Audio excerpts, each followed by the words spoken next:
It's your match preview. 6th placed Blackburn Rovers versus 4th placed Sheffield United. It's happening at Ewood Park. It is a 12:30 p.m. kickoff this Saturday. And coming up, we'll talk team news, look back on United's win against Stoke City. There'll be player connections and score predictions. Ole, ole, ole.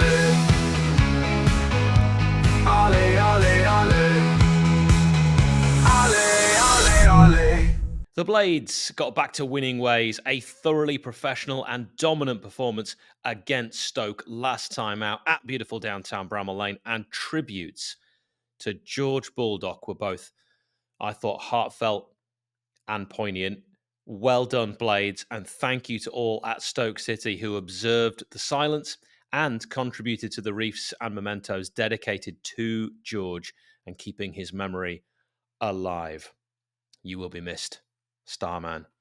There's some really nice words actually that Nick said on the match reaction to that Stoke game. He got quite emotional, and I've not seen him like that. So that was, I think, testament really to the impact that the last sort of few months. You could even stretch it longer than that, years if we include everything. The Blades family's been through a lot, and we've come together and just shown how brilliant we are. I think that's a Yorkshire thing, really. We are good at supporting one another, but. Yeah, it's been a tough time, and I think it's important that we keep talking and don't let any of these memories fade. Now, let's talk Blades team news. We'll get a predicted lineup for this one against Blackburn, and the big news: 𝗍𝗲𝗲 is back after suspension. That is good news, but the bad news, and it's often that seesaw of good and bad as a long season of Championship football is going to dictate. 𝗬𝗿𝗻𝗿𝗏𝗏𝗏𝗏 is suspended after his 5th yellow card of the season. Boo. I think 𝗬𝗏 has been brilliant. There are some saying, I've seen it on social media, that this is the best we've seen 𝗬𝗏. I'm not quite sure about that. I do think that the first season, he really was such a breath of fresh air. And maybe, it's because we didn't know what to expect. The bar has been set quite high with that first season, so perhaps that's why some people are tempering this excitement. But it is really good to see 𝗬𝗏 definitely back. He wasn't quite 𝗬𝗏 last season, and now we know why. Now, the Blades are the team with the 4th most yellow cards in the Championship this season, 31, which is a lot of yellows considering the amount of games we've played. The leader of the Blades yellow card leaderboard, if you will, top of the table, 𝗤𝗍𝐶 𝗠𝗏 on 6, closely followed by 𝗍𝗲𝗲𝗏 and 𝗬𝗏𝗻𝗏𝗏𝗏 on 5.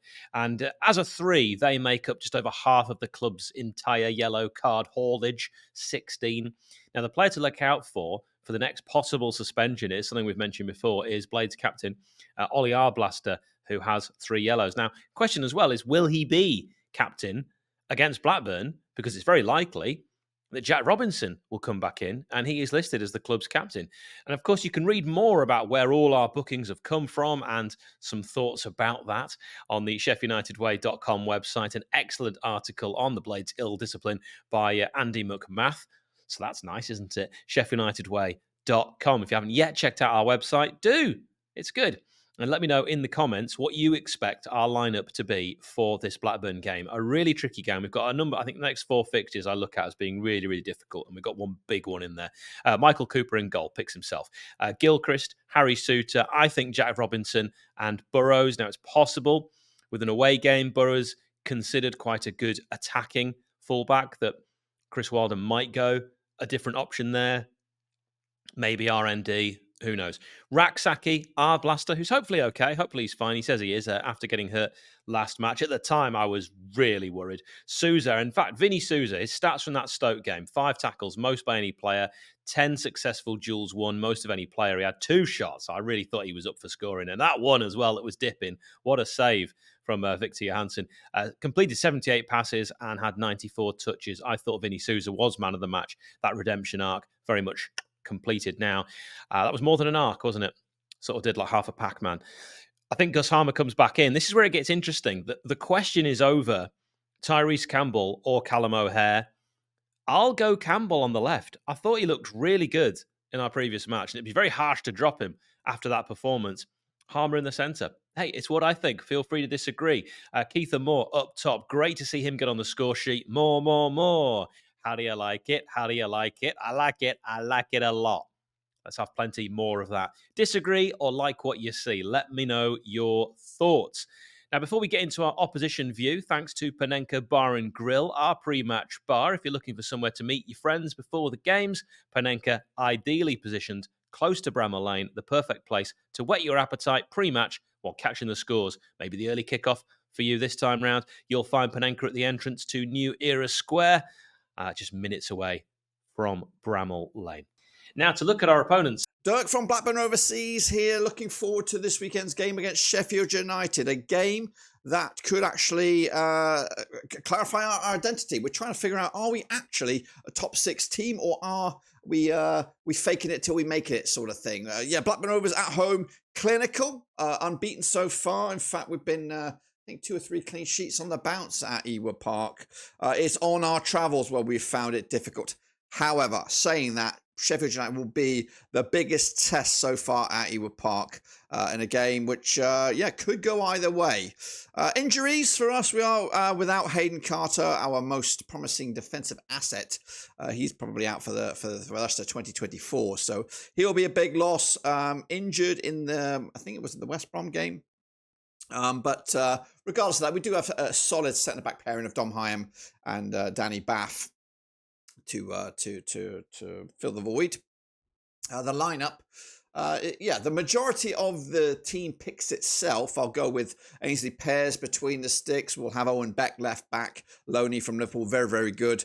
Callum Britton on the right-hand side, and Dom Hyam and Danny Bath in the centre of defence. Then we have 2 defensive midfielders. Lewis Travis wears the captain's armband, and Sondre Tronstad. Those positions pick themselves. It's the remaining, it's the top end of the field that's going to a little bit up in the air. So we'll go with Tyree Stolen in the centre of a 3. And on the left-hand side, I would probably lean for Todd Cantwell. Been good so far. We're starting to see what he's all about. And I think we've got a bit of that old-school player from his Norwich days starting to creep his beautiful little head out there. So Cantwell, Dolan, and on the right, I'll go Ryan Hedges. And then it is a coin flip between the big man Makta Gay or a little bit of a Tasmanian devil. When I say Tasmanian, I mean Japanese devil, and of course Yuki Ohashi. I'll go with Yuki Ohashi to start the game on Saturday. But yeah, it's a difficult game. I'm hoping we can get something out of it. Of course, Sheffield United ain't no slouches, and they definitely look like the real bloody deal. I think your away travels are a bit fortunate for us. They haven't scored, I think, in back-to-back games on the road.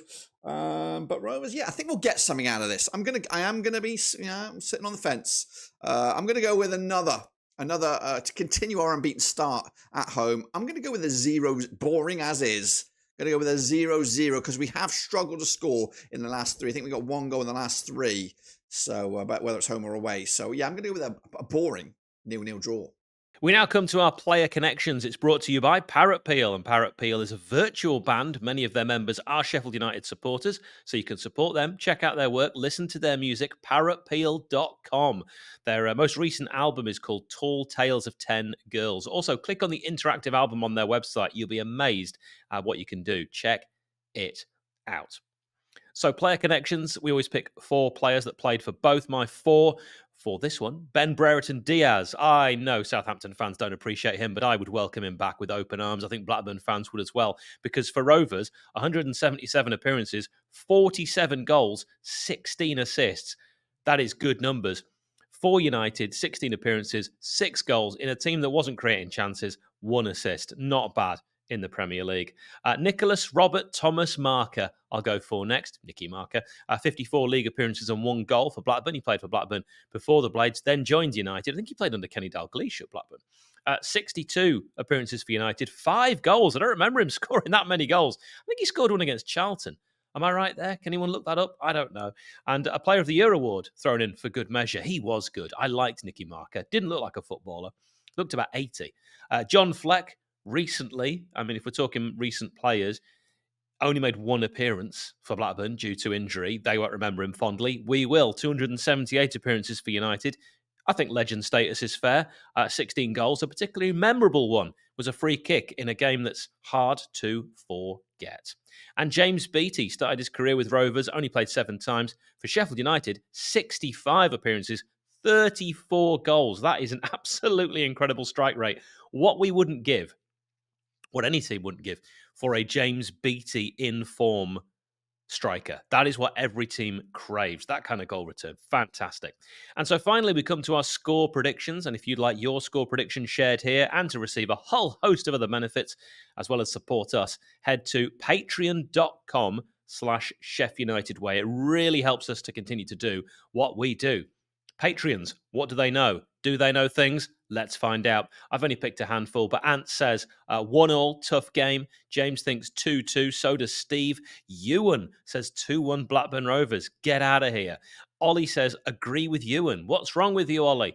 1-0 Blackburn, he thinks. 16 points from a possible 18 at home for them this season so far. I mean, that is worrying, but Adam says, Ollie, such pessimism. The win at Blackburn is more inevitable than Billy Sharp scoring against Bradford City. Blackburn 0, Blades 3. More Arblaster and Campbell. That is what Adam is going for. Yes, 16 out of a possible 18 at home. It's going to be 16 out of a possible 21 come Saturday. Paul says 1-0 Blades with Callum O'Hare scoring. I mean, if Chris goes with my lineup, he might not even be playing. 0-0, says Nick. Boring, Nick. Ray has gone 2-1 Blades. We might just be back on track. And, I don't like telling people what to think, so you don't get my prediction. Thank you all for watching or listening. If you're listening to this on audio podcast for our match preview, you get everything we do on here. Also on audio podcast if you'd rather listen to us while you're running, while you're in the gym, while you're just sitting. Let's hope we can win again. I would love to see 3 points on the road for the Blades. As ever, thank you so much for supporting and watching.